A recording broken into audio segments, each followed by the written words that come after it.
दररोज निष्पक्ष व ताज्या बातम्या पाहण्याकरिता चॅनलला लाईक आणि सबस्क्राईब करा। नागपूर शहरामध्ये पोलीस आयुक्त डॉक्टर रवींद्रकुमार सिंगल हे वेगवेगळे उपक्रम राबविण्यासाठी ओळखले जातात।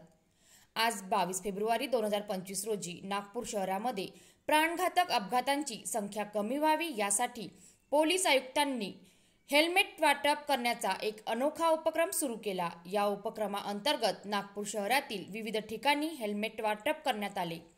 यामध्ये वाडी T point, Lokmanya Nagar, MIDC T point, liberty चौक, जुना काटोल नाका, गिट्टी खदान, त्रिमूर्ती नगर, शंकर नगर, सक्करदरा, इंदोरा चौक इत्यादी विविध चौकांमध्ये अशा नागरिकांना थांबवले गेले ज्यांनी हेल्मेट घातले नव्हते।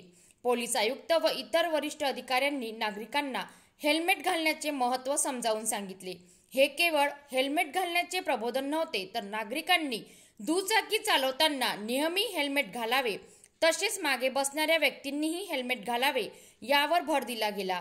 या हेल्मेट वाटप मोहिमेचे शहरभर कौतुक होत असून नागपूर पोलिसांनी वाहतूक सुरक्षेसाठी उचललेले हे पाऊल निश्चितच अनुकरणीय ठरले आहे।